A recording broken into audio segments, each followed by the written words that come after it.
what is this video? It is to give you a step-by-step of what happens when you go and you get your mammogram. What happens when you get an abnormal mammogram? What does that look like for you? Because I did not want to go on the internet. I did not want to, that's a rabbit hole you go down that I was already freaked out by the sheer fact that I had an abnormal mammogram. My mother died from breast cancer, so it is very personal to me and frightening. So if you want to click off, I totally get it and I understand it. But if you want to know a person's perspective, my personal perspective, my personal experience, then let's go through this video. I'm going to explain everything. Welcome to Vantasy Adventure! Are you subscribed yet? If not, my mom says you should be.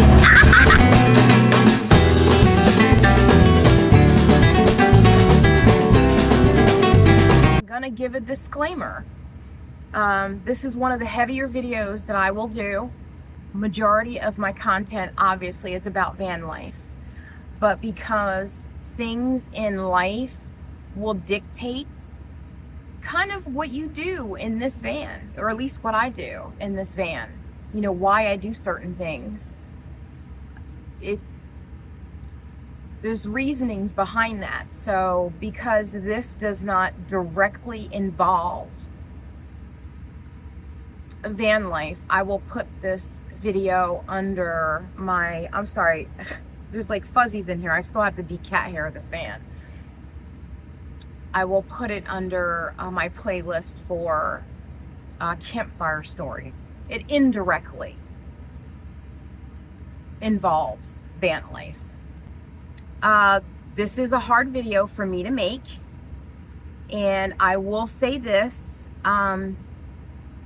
if there's a lot that I want you to take from this video, but I also feel the need to give a disclaimer.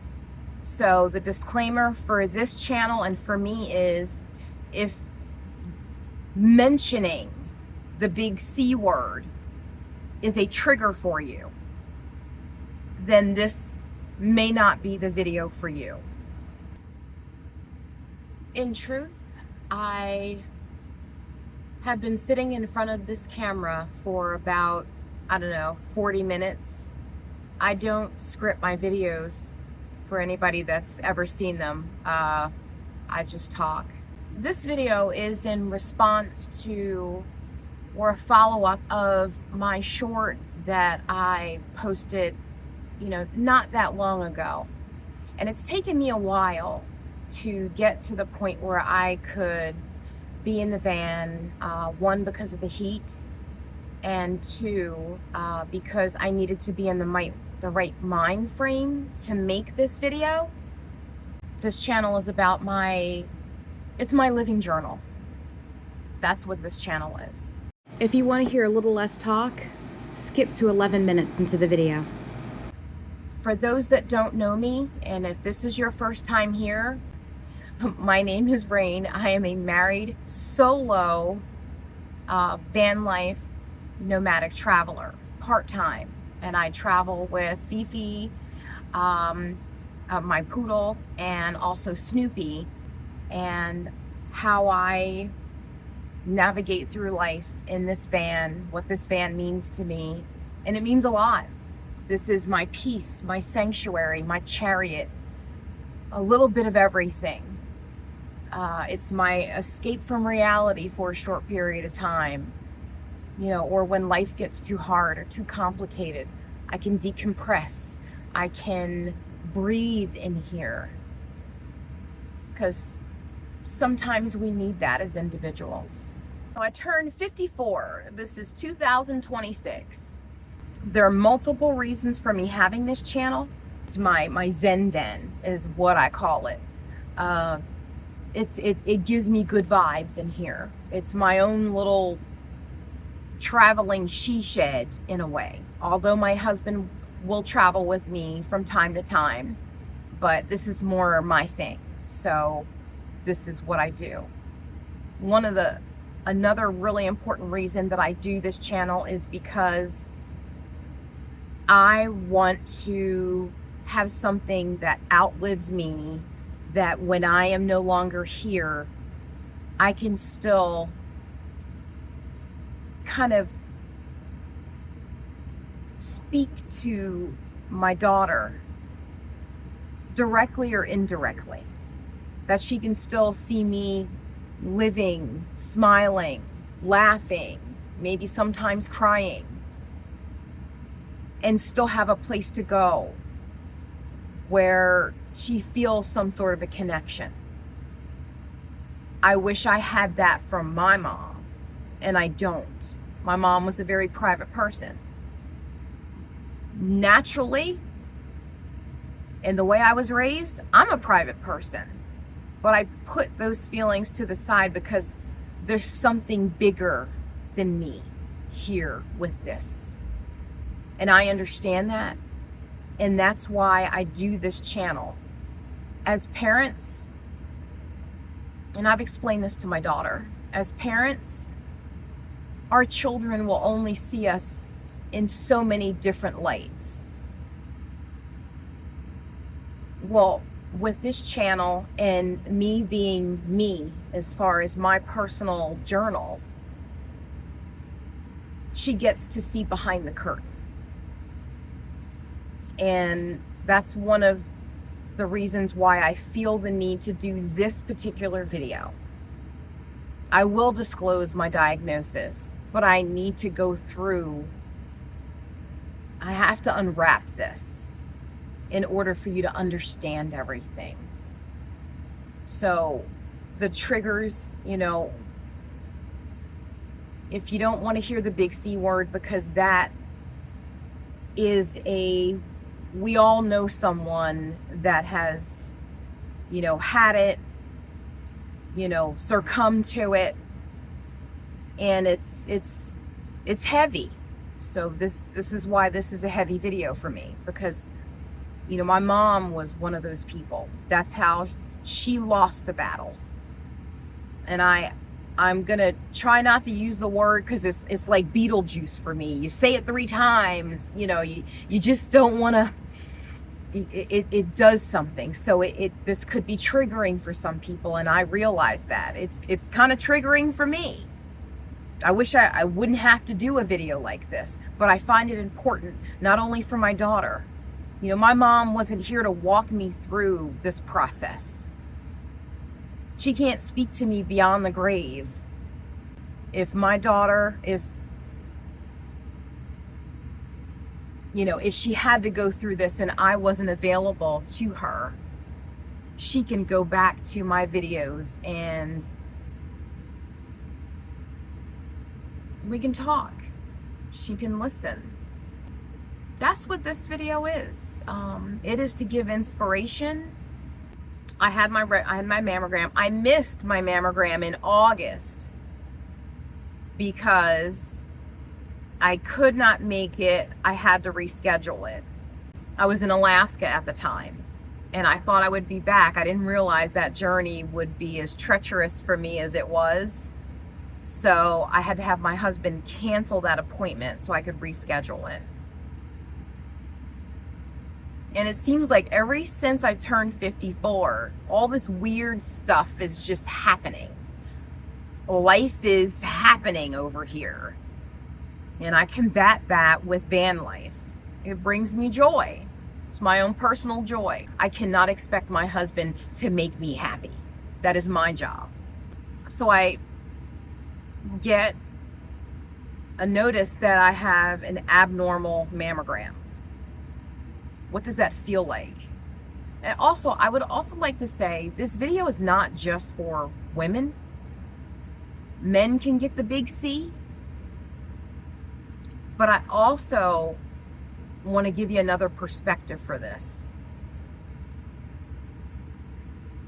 Men have wives, girlfriends, daughters, nieces, mothers, aunts, other women, just women in their lives that they may care about. And if you want a bird's eye view or understanding of what this looks like from a woman's perspective that's never been through it, this is your opportunity to know what happens, maybe what you can do about it. I'm going to tell you my husband's perspective. I get the abnormal notification that my mammogram was abnormal. I have to come back in. I have to schedule an ultrasound. They need to get a better look. When I first got the notification that my mammogram was abnormal, my stomach dropped. I felt a pit. There was just a pit there. Every flashback that, with me going through the end life stages with my mom, rushed in,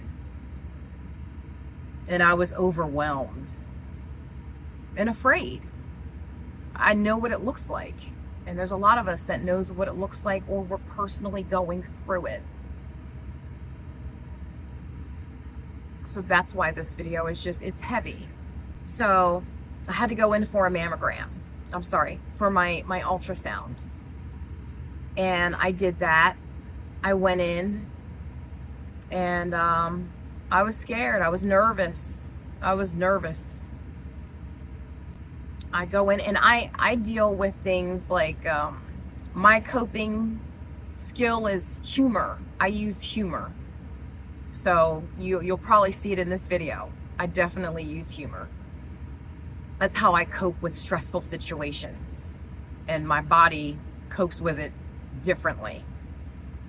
I was not able to really keep food in. It reminded me when I went to Alaska, and I was afraid of those mountains, and it was the heights, and my body acts a certain way.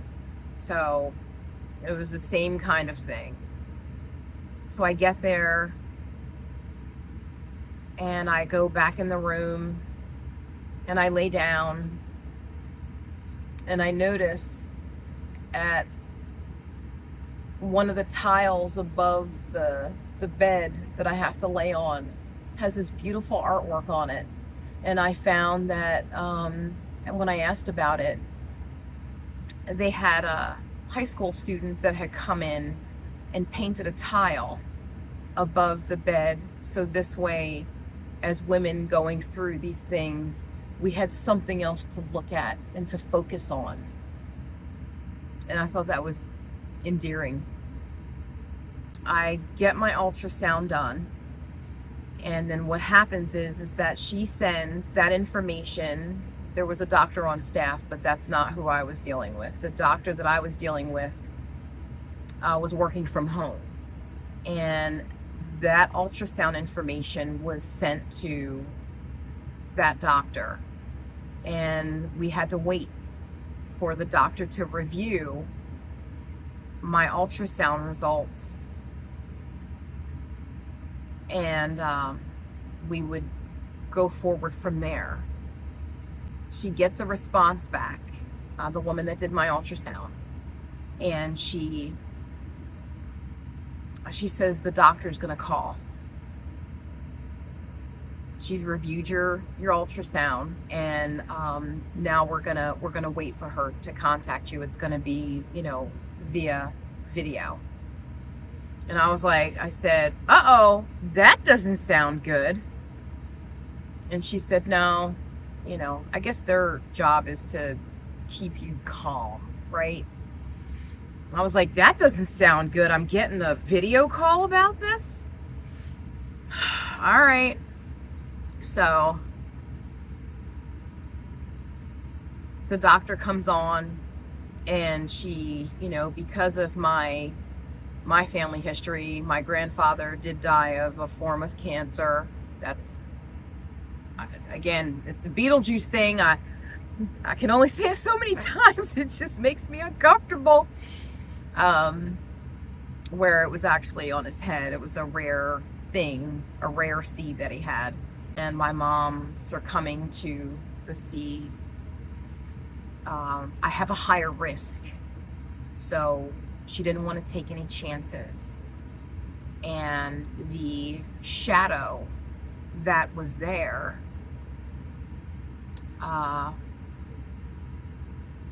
they didn't quite trust, and they wanted to make sure.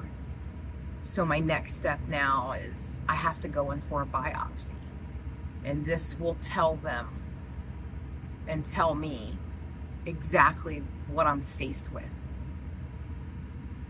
So I get an appointment, and it's for a month later for this biopsy. And one thing about me, if I just need to get through it. I don't want to sit on it and ponder on it. The anxiety of that is just too much. I need to know what I'm facing. I'd rather see it. I'd rather deal with it face on. That's my personality. So, and I was like, a month? Oh my God, I gotta sit on this? So I had an agreement with my daughter. Quick story, with my mom, real old school, very private, which I've already said. She didn't tell. She told my stepfather. She didn't tell anybody that she was diagnosed with the big C. I didn't even know that my mom had a mastectomy, the removal of a breast. I had no idea. I asked, she had an excuse for everything, and it made sense. She lost weight. Oh, I've been juicing, I've been cleansing, and that wasn't abnormal for my mom. She did that a lot. She was into high colonics and iridology, all kinds of stuff. My mom was an RN, so, she was in the health world, and one of the healthiest people that I knew, and that's real. She was always doing cleanses and, just eating right. And she was one of the healthiest people that I knew. So she never said anything. And when her hair was short, my mom had locks, very nice, beautiful, maintained locks. And I said, "Oh, you cut your hair off?" And she said, "Yeah, the blood pressure medication that I'm taking, starting to make my hair fall out. So I just cut it off." Okay, again, but my mom, we weren't that close back then, so I didn't see her when she was going through chemo. There were blotches of time, empty spots where I didn't see her because, like I said, we weren't that close. We had our own uncomfortable relationship. This camera's moving, I apologize. It's just kind of shaking because the van is on. Anyway, I had this weird feeling in the middle of making dinner, and something said to me, because again, she's private. Everything she says makes sense. But something said to me, when you get done making dinner, you're going to call her. And I'm a pretty direct person. So is my mother. Or was. And I called her. And I said, "Hey, Mom, do you have cancer?" And there was this long pause. And she said, "Yes, I do. I have stage 4.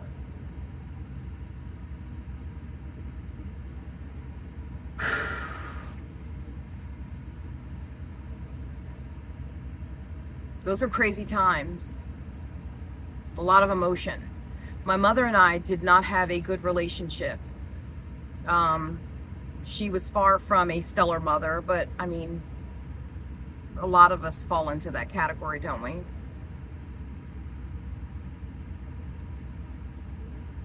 the hard part was she may not have, and she definitely wasn't the mother that I wanted growing up. She made mistakes. She made big mistakes. Ones that I had problems navigating when I got older. And that's what made our relationship so hard. But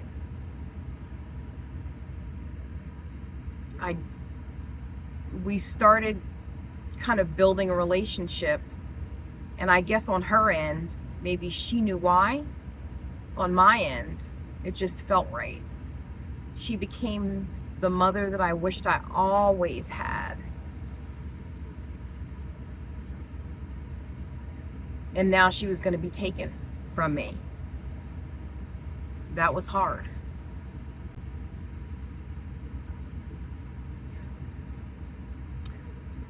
So anyway,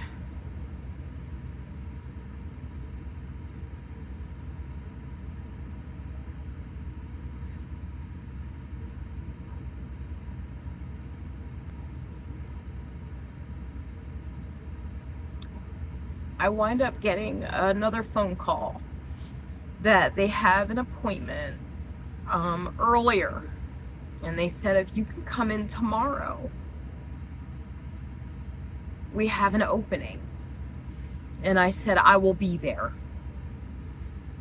because I need to know.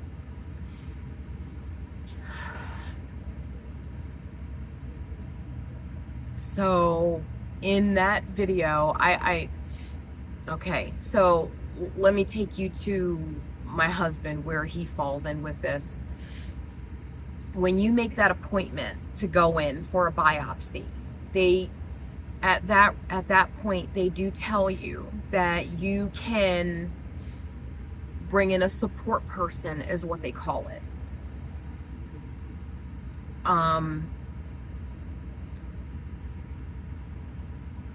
I was not able to do that. My husband wanted to come with me, and I opted not to have that happen.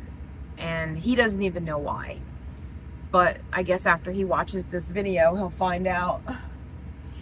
I'm sorry. My nose is running a little bit. I need a napkin or something.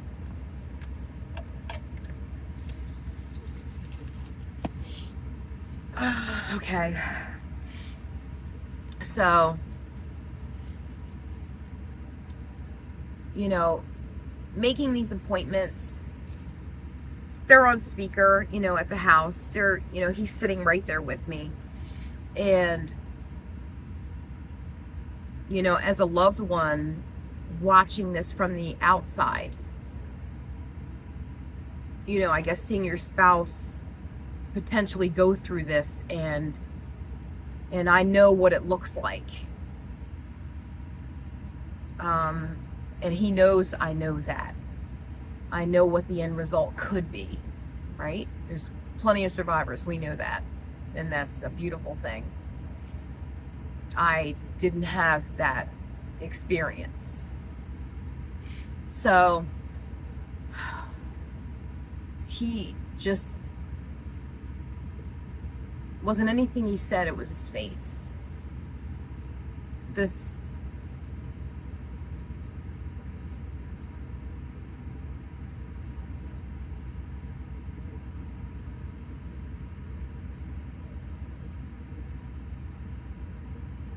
sense of just hopelessness, that he can't help me. And he doesn't know what to say. But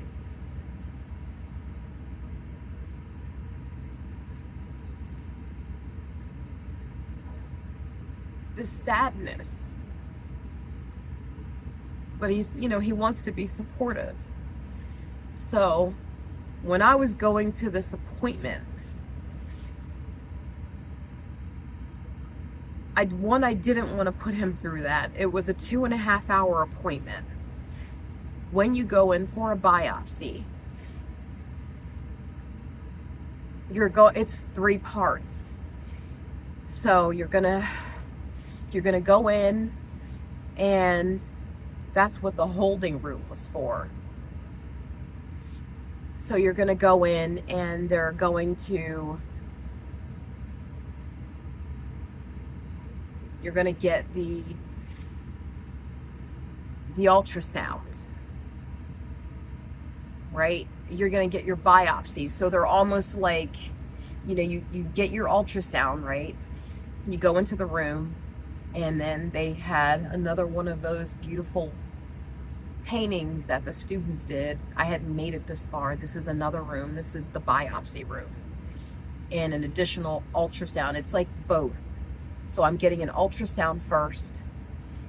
They're looking at the positioning of everything, I guess, and she's getting measurements to see if it's gotten bigger.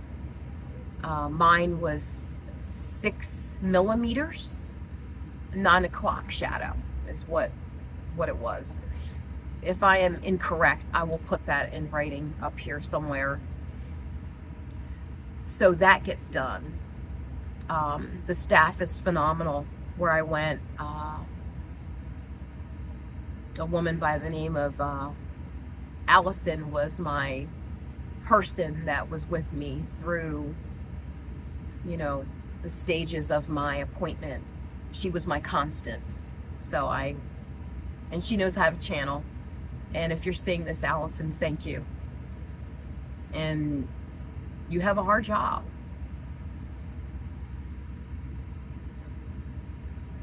So that happens. They do explain the process. They explain that they're going to put a marker in.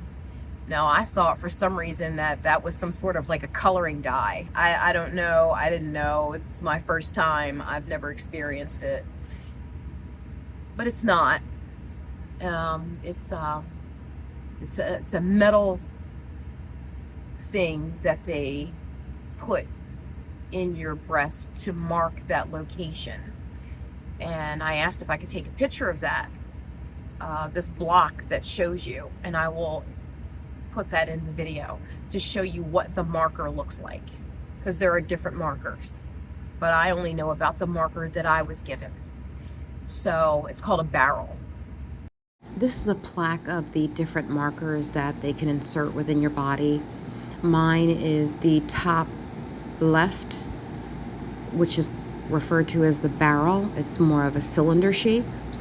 I would also like to mention, after I reviewed this video, I forgot to mention what the third step was. And that was the last part of the testing process for a biopsy after they put a marker in, is that you get another mammogram so they can see what the positioning of the marker is. So this way they will have that as a future reference when you get mammograms. And they explain that they're going to give you a marker that will remain in there of where they're going to do this biopsy. So you can go through an airport, you can, you don't notice it, basically, but it's a place marker of that location that stays with you, that lives with you. Your body doesn't absorb it, it's metal. So, me, again, I use humor. I'm like, all right, so I can get through an airport with it, right? Yeah, okay.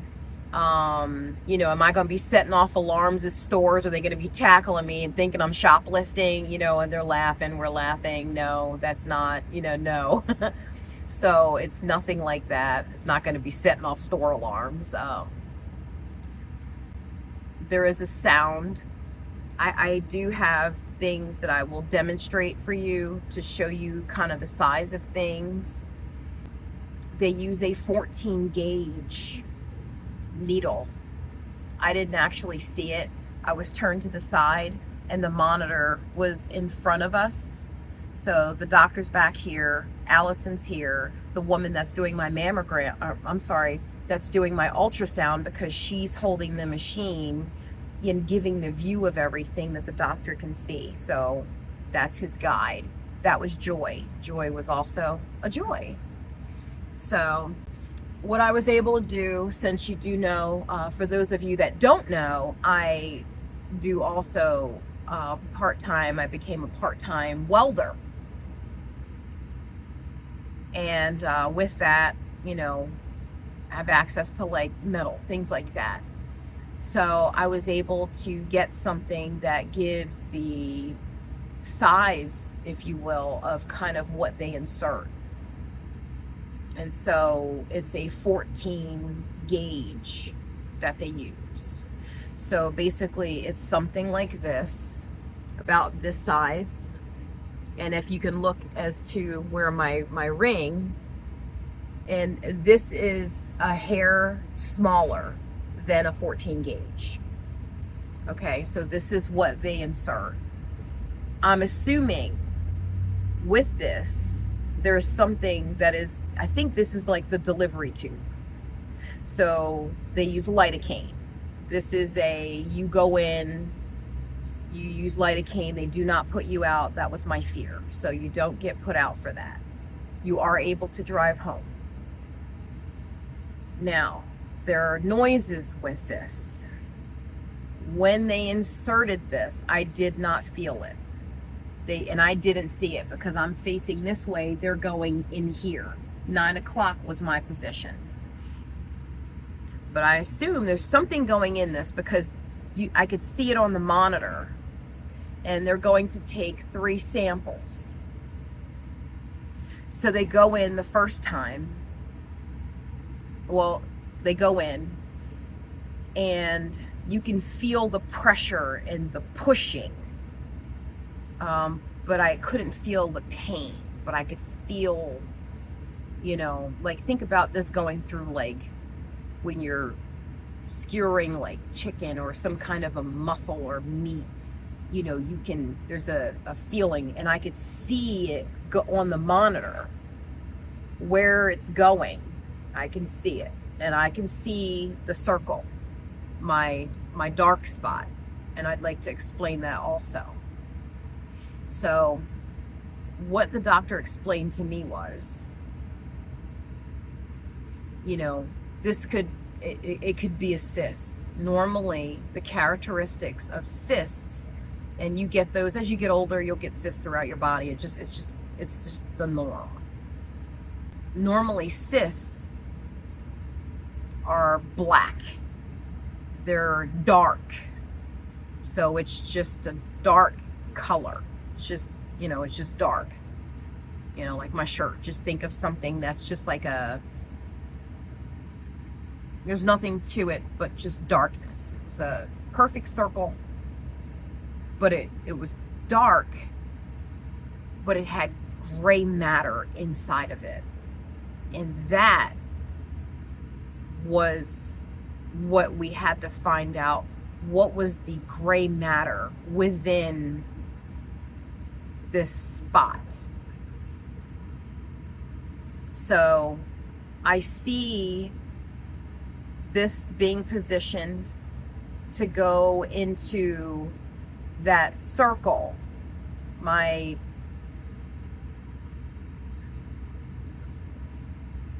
spot, we're gonna call it.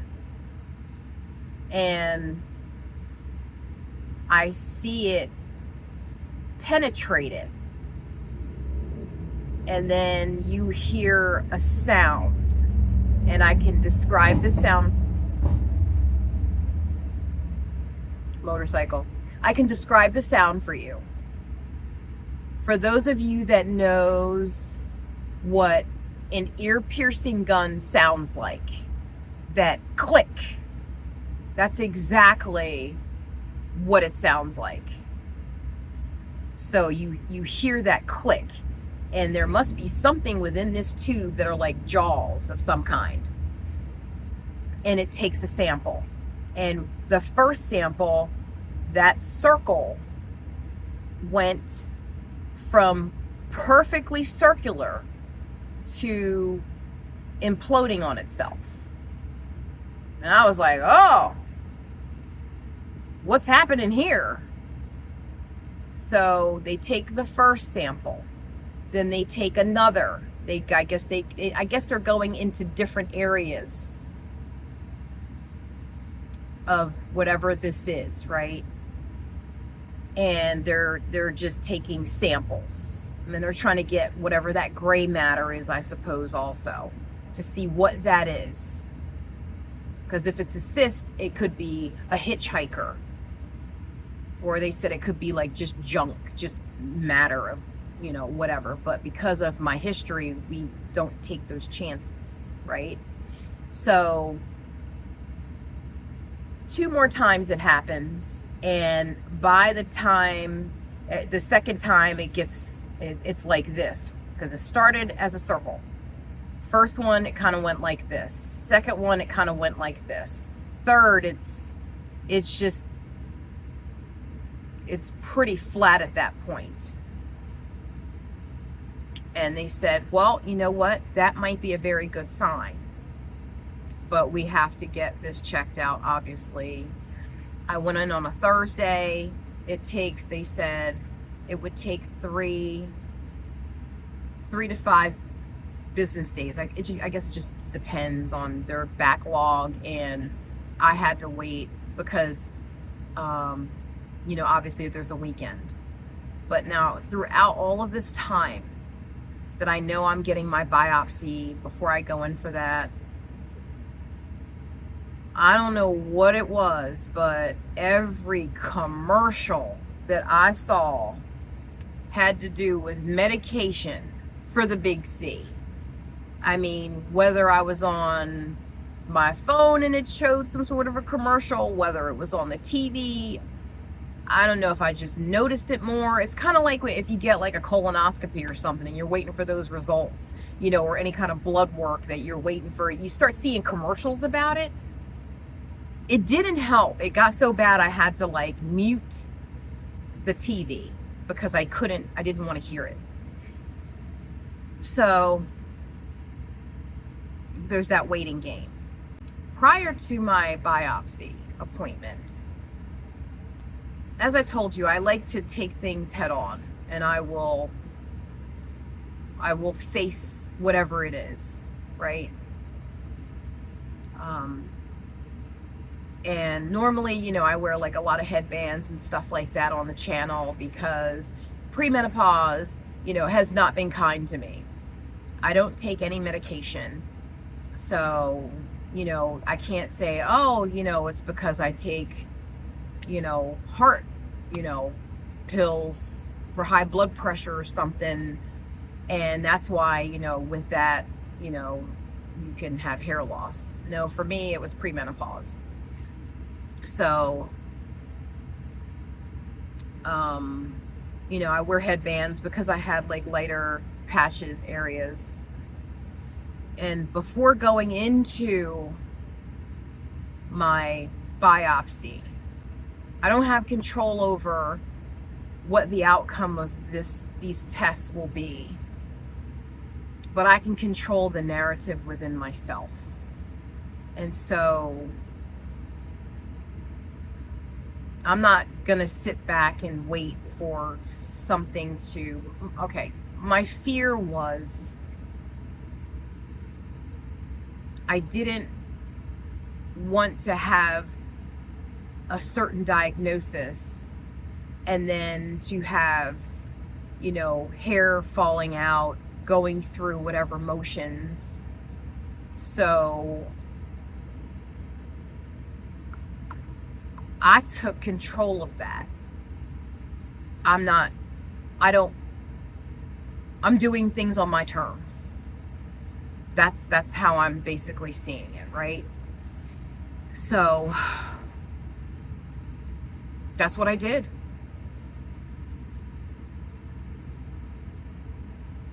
So, while my husband was at work, and I texted him so that he wouldn't be shocked. I just cut all my hair off, and I figured, well, you know what? I'm gonna have fun with this, and I'm gonna dye it platinum. my hair's going gray anyway, so if I dye it black, you know, it's just gonna, you're gonna have to keep covering up the gray. And I don't know when, I guess everybody kind of handles their gray differently, or when you succumb to it and say, fine, I'm just gray. But, you know, so I got this just in case, like when I want hair or something, I can throw this on. And I did go to the appointment with this, and you'll see that in part of this video, because I did talk in the car prior to going in. I needed some sort of message to myself.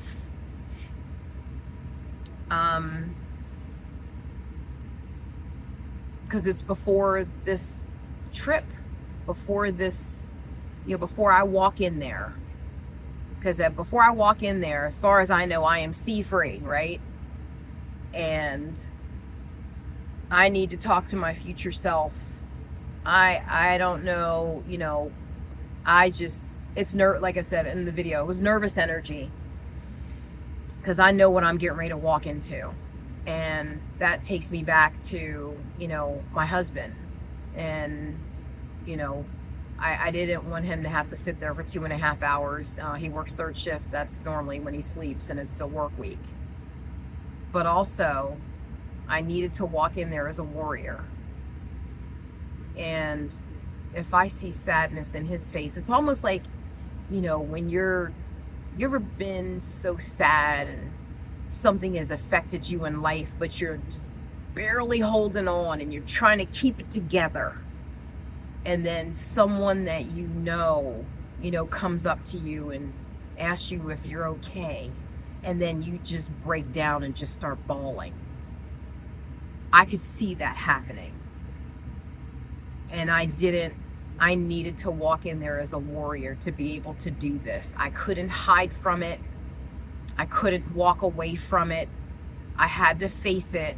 And the only way for me to do that was to do it alone, and to not see the sadness and that look on my husband's face. You know, I couldn't deal with that. So that's why I opted to go in without my support person. But you're more than welcome to take a support person. My hair was wet before I put that wig on, so I don't know what's going on. But yeah. So somewhere in here I will insert that video of before I went in. And I will also insert the video. I did videotape myself when I walked out. It's important for me to show strength for myself, for my daughter, you know. But I never saw my mom, and I envisioned, you know, everything that she went through, and her being on hospice and me being there by her side. And for me, it was this copy and paste situation, or a cut and paste, where I could cut her out of that memory, and then that's me in that bed. So, you know, all of this has been a traumatic experience for me. I can tell you this. My diagnosis, it's benign. And I was happy as hell to hear that.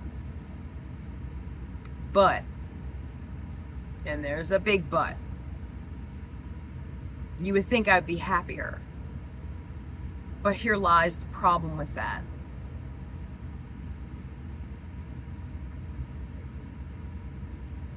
It's a sombering feeling to know that other women have been in my shoes, will be in my shoes, or I will have to put on these shoes again,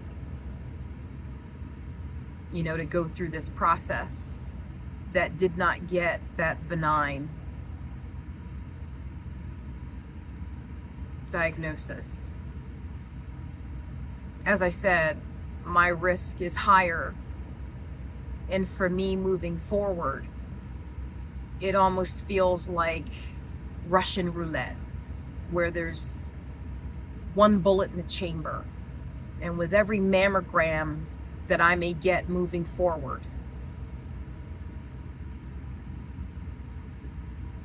the trigger gets pulled.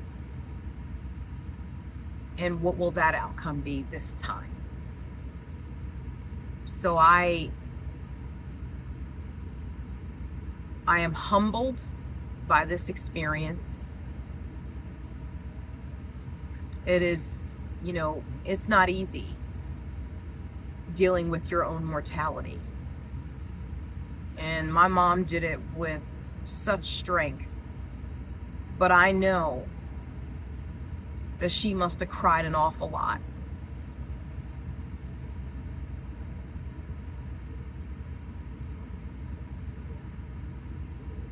And I think it's important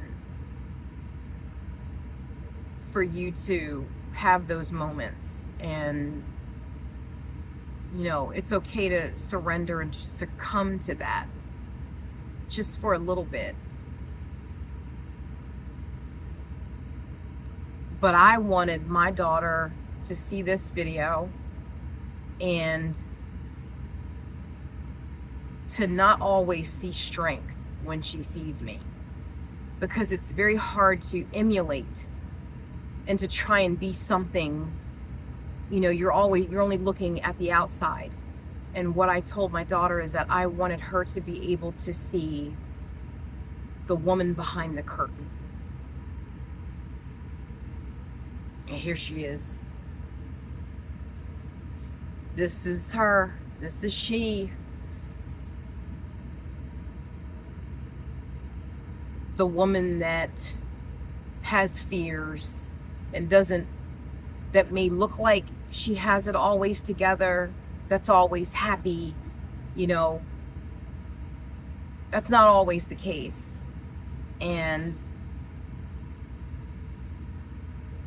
But I'm able to pick up pieces and move forward.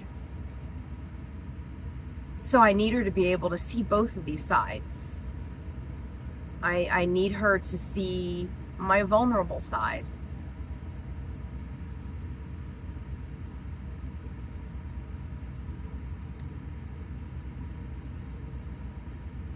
You know, where do I go from here? Well, I'll tell you this. Like I said, every mammogram moving forward, and I mean, you know, as women, men have their own appointments they have to go through also, but, you know, I still have to, we got to get through these pap smear appointments, and, you know, the older you get, then you got to get through your colonoscopy appointments, and it's just, you know, now I see why, as elderly, it was like, why do people always have all these appointments? I get it now. I get it. You know, the older you get, the more vulnerable you are to succumb to certain things, and I get that. But what this has taught me, for me, it's a character building moment. It lets me know who I am in the face of certain things. I'll tell you this. I mean, I may not look happy right now, but I really am. I'm just, you know, I feel my heart bleeds for the women that don't get that, or bleeds for potentially a future me where I don't get that benign diagnosis. So it is with a heavy heart that I am happy. That's why I'm not, you know, over the moon, and, you know, but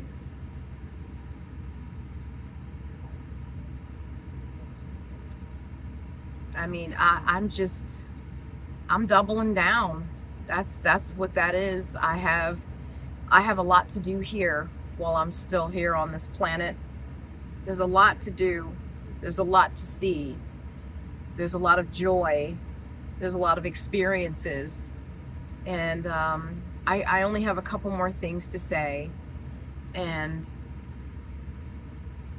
if you're still watching this video, your health is very important to not only you, but the people around you. And it is your responsibility to not just take care of everyone else, but to make sure that you are taking care of yourself. And although this may be scary, it's so weird sitting here looking at me with no hair. But it is what it is. It's the new me.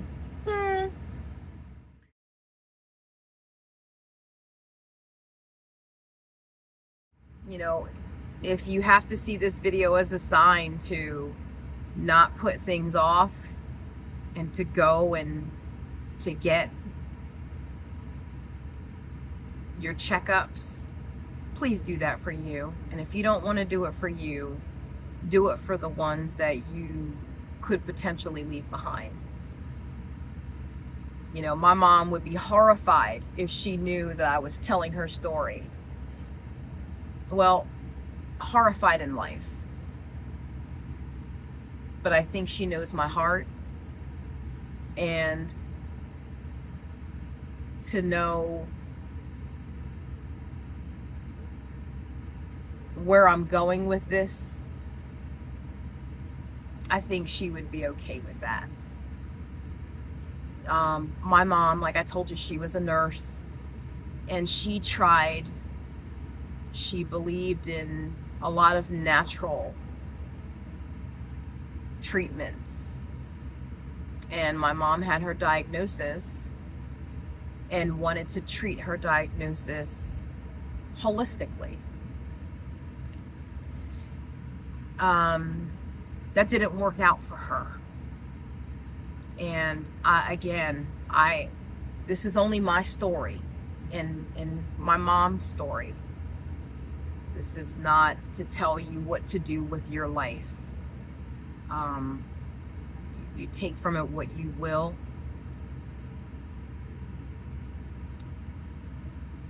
But I know from the words of a woman that was dying,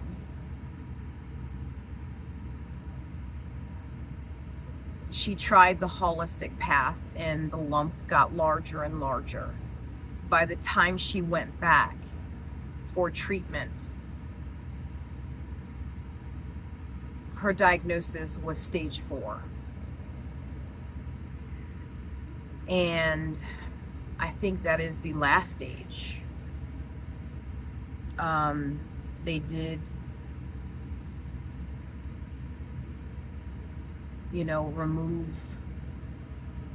they did the breast removal.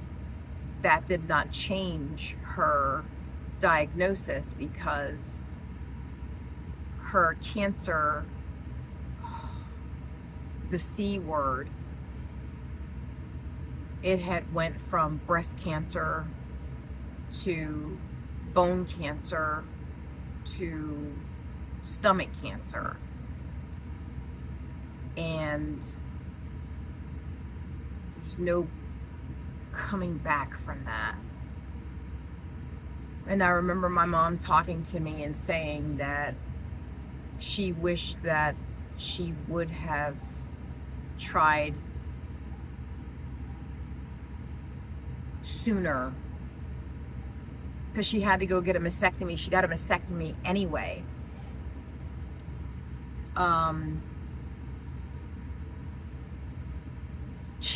That was a regret of hers, that she wished she wouldn't have waited so long.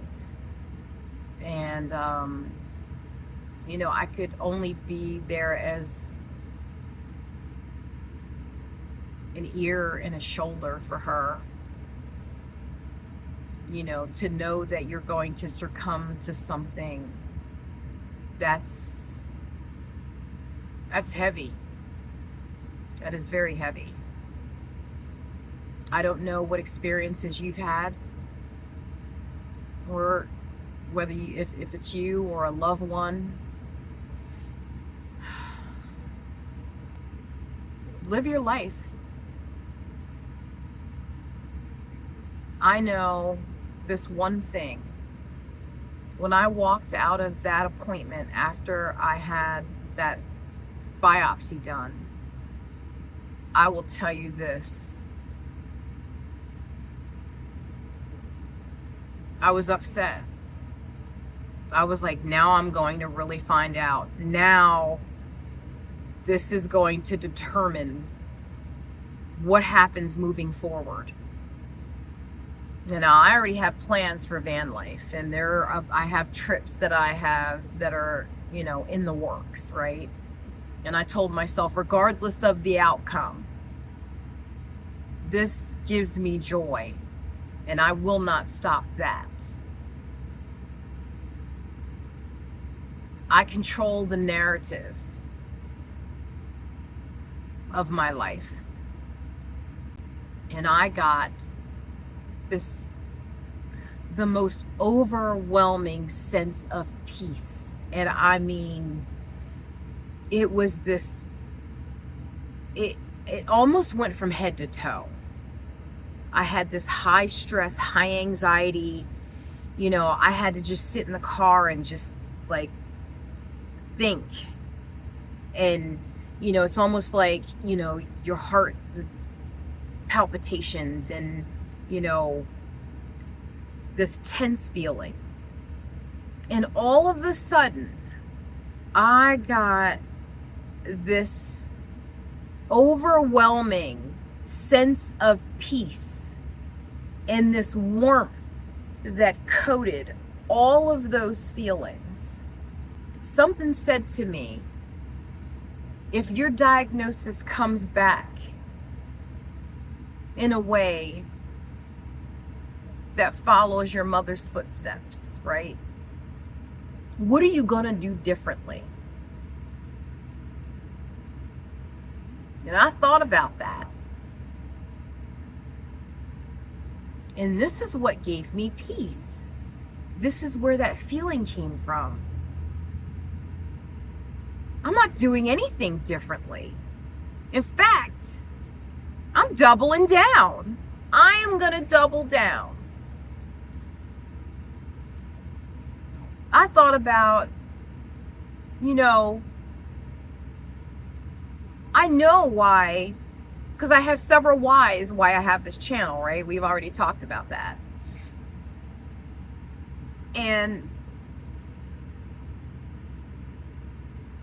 I'm not going to start a YouTube channel, you know, if I want to talk to my daughter beyond the grave, or, you know, have her see me still, you know, doing normal human things, our day-to-days are, you know, me laughing, smiling, just being, right? I'm not starting from ground zero. I've got over 100 videos already that exists that my daughter could view. I've already been doing it. I've already been living. I've already looked within, you know, and see things that, you know, that I may need to change and work on a personal level. But I've already been doing the work. That gave me such a feeling of peace. I just can't explain it to you. I could breathe. That pit in my stomach, that gut punch, whatever that was, it released with me knowing all of that. I've already been putting in the work. I've already been living. I haven't been waiting to live. I've already been doing it.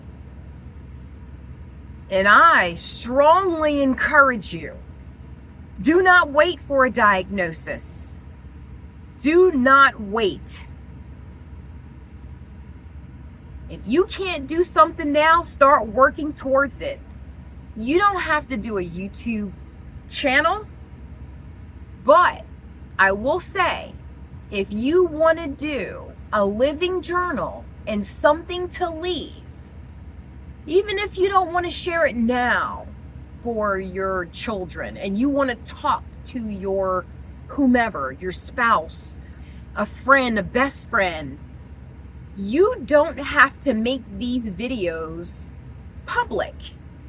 You can make them private, and you can set it up as to where someone with a certain email address or, someone that you want to have access to those videos at a certain time, or you can post them at a later time. There's so many ways that you could do it. Van life may not be your thing. It could be anything. But I'm telling you right here, right now, do not wait. Do not wait to have to feel like you're trying to live your life. Please don't do that. Please don't do that. You are here and now, and that's what we can control. We can control the narrative as of this moment, moving forward, how we go about our life, what we do with that. We can't control the outcome of certain things. I know that one day the sun will set on my life. I have no control over that. But I can control the narrative of how I live my life every day, moving forward. But what I found was that I was already doing it. And that's what gave me peace. And that's what said, before I even got the results of that diagnosis or the results of those tests, I already knew what I was doing. I had already been putting in the work. I'm just doubling down. I said, you're going to double down regardless of whatever the outcome of these tests are. You're doubling down. I'm looking at the time. I have my glasses on. I am doubling down.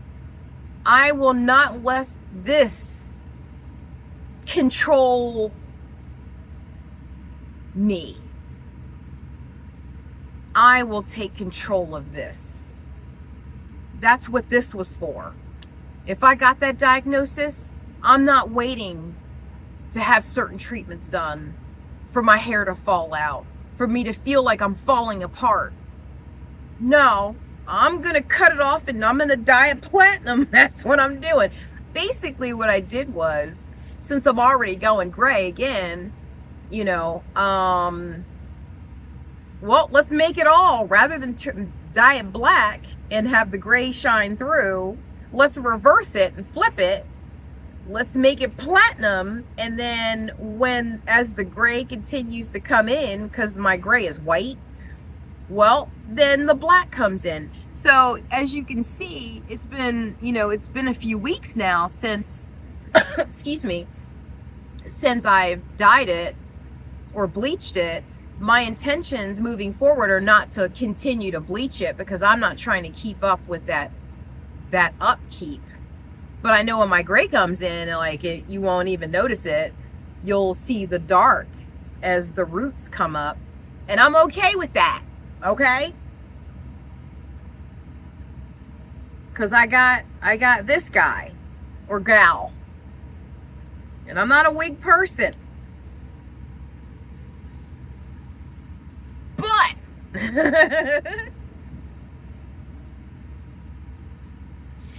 When I feel like I want a little bit of hair or something, there you go. That's what it is. That's what we're doing here, people. I'm not going to let that change my narrative. I'm in control of this. This is my life, and I choose how I'm going to live it. I'm not going to be afraid of it. So for my daughter, As I say, I love you, baby girl. How's that heart looking? I don't know. It looks kind of funky. That looks pretty good, right?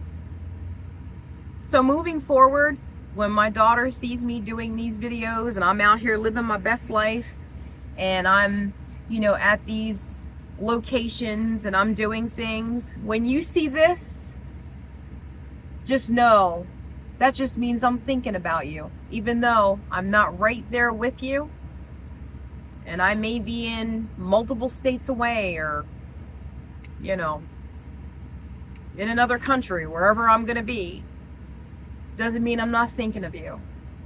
And that's what this is. All of this. My daughter is the one that gives me strength to do this video. And also other women, just to be able to share this experience because I didn't understand what was happening or what was to come from this. But I'm doubling down, y'all. That's what's happening here. We'll go back to regular van life stuff. And I've got reviews coming up. And I also have future trips coming up as well. So I got stuff there's different things happening to the van. I'm adding some more stuff. And I'll get into all that. But yeah, that's what I'm doing. I hope that you took, and I know I talked a lot, but I hope that you found some sort of value in this video. I don't know how long the video is going to be, but I know I want it to be long enough to get my point across and to know, I don't know. I am a lover of life, regardless of what your testing outcome is. You're still in control. You're still here. You can still live your life to the best of your ability. Like I said in a previous video, and I don't even know what video it was. I'm not leaving this planet without kicking and screaming. I am doing everything that I want to do. Obviously within reason, but I'm going to do it. I just want joy. I just want peace. That's what we want when we get older. We want peace. That's what this is for me. This is my Zen den. This brings me so much happiness, and it's a different kind of happy and joy than what I can receive from someone else. This is what fills my cup. If people are okay with sharing their thoughts and, if they have their own stories. But again, I'm here to tell you, this channel is my living journal. And I don't do bullies. And, for those of you that don't know me and I'm talking more of the negative Nellies. That's who I'm talking to right now. Move on. This is not the channel for you. I don't give you energy. I won't feed into any of that. It is, I will call you out though. But I don't have time for that. And I am not an actress here. This is real world stuff. This is my life. And it's not, like I said before, it's not up for debate. You can't challenge me on my story. This is my story, not yours, not anybody else's. My story. But if anybody can learn something from it, that's what it's here for. So I hope you take something from this. If anything, I'm hoping motivation. I am at the stage where I don't have grandparents. I don't have parents. And I know, I'm now in the front lines. I am statistically, if you will, next in line. So what do I do with that knowledge? I double down. I double down, baby. That's what we're doing. I am doubling down. I can't sit here and be sad about that. We all know the outcome. No one gets through this life unscathed. No one escapes it. No one escapes death. I know that. But I tell you what, I can have a good time while I'm here, though. Yes, I can. And how I face things may not be your way. And that's okay. Because again, create your own living journal. Do what feels right for you. This feels right for me. It's not for everybody. I don't want anybody to think like I'm fear-mongering, because again, it's my story. It's my living journal, so that everybody has the right to click off, to not watch. You don't want to see a woman taking her wig off? Just go to another channel. I'm just real. I'm just real. Yeah. I'm just me. But I'm having fun in the process. So like I said, if you take anything from this video, take away, focusing on your health, your life, your quality of life. And if you got whatever your diagnosis is, you continue to live your life, because while you're here, you still have life. And that's, I'm not going to bow down to death. I won't do it. I'm going to suck up every piece of air that I can and exert as much energy that I have while I'm here. And that's what you're going to wind up seeing in this channel. A woman just trying to live her best life. That's pretty much it. That's what's here. I thank you for watching. I hope you got something out of the video. If you are new here and this, somebody candid about what they're doing in their life works for you, subscribe. Notifications on. I try to post on Sundays in lieu of what's been happening. I really hadn't been posting like that because, like I said, life is lifing, and I still got, anybody need a kitten? I still got 5 kittens that I have. I've put up flyers. Life is lifing over here, y'all. But you know what? This is my piece. This is it. The Hulk. But inside it's the Zen Den. But I appreciate and I thank everyone that reached out to me, showing love and support. That's the community that I'm hoping to have and I strive to achieve, and would like to show my daughter also that, there's good out there. There's a lot of trolls on the internet and on YouTube, and there's, negative Nellies, wherever we're calling them. But there's a lot of love, and there's a lot of genuine people, and that's what I'm here for. So thank you for watching, and leave me a comment. I would like that. You can share your story. Let me know. Give others, let others know if you feel up to it. Your story, a story you want to share. Because we all have a story. But I gotta go, because the dogs are waiting for me inside. I hope you're having a good day, and I hope you're having a good life. And if you're not, you better do something about it. Change the narrative on that. Bye for now.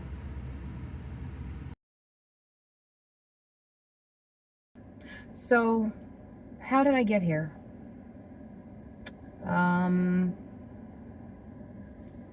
Recently, ever since I've turned 54, as of April, it's been nothing but issues, health-wise. So, I'm here at the Women's Imaging Center. As most of us women know, when we get to a certain age, I think it starts now in the 40s, where you need to go and get mammos. So I've been getting mammos since my 40s, and I've always had successful mammograms. I've never had a callback. That's never been an issue until now. I don't know if I am going to post this. I just know I want to document this for whatever reason. I don't know if it's for my future self, or, you know, if it's for, you know, my daughter, for my channel, you know, to show strength. I mean, I'm Gen X, and that's what we do. So, you know, when I first found out that I did not have a clear mammo and they wanted me to come back for an ultrasound, this is my third appointment now. I had a pit in my stomach, and I instantly had a flashback of my mom on her deathbed, and passed away in 2019. Her breast cancer, stage 4, turned from breast cancer to bone cancer to stomach cancer. Ultimately, she had a stroke, which wound up, I guess, expediting the situation, and she passed away in December 17th of 2019. So for me, I had this instant feeling of cut and paste. Cut her out, paste me in that scenario where I was with her when she was in hospice. But that was just a fleeting thought. I couldn't allow myself to stay there. I don't know if I'm going to document this because I don't know what the results are. So today I'm going in for a biopsy. I won't know what the results are for about 6 days. So it's a 50-50. You know, it's nerve-wracking. I'm not, you know, a really emotional person. I guess I kind of hold in my, you know, my feelings. Again, that's how I was raised. It's not on purpose. But I do have to get ready to go in. This is going to be a 2.5-hour appointment. I will, and I might post this. I don't know, because I had to contact a friend when I found out that I was definitely having this procedure done, and I was pretty nervous about it. And I don't know if other people have been through this or will go through this, but I think I would like to document it, just for not just myself, but for others that may go through this and need to understand what the process is, because I'm learning today. So I'll document what I can, and you know, let's see where this takes us. I got to get in here. It's time to go in.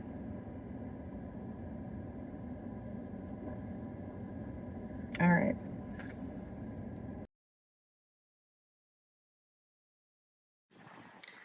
Okay, so I'm all done.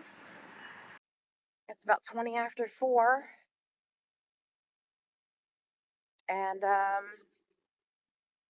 don't want to say it was a great experience, but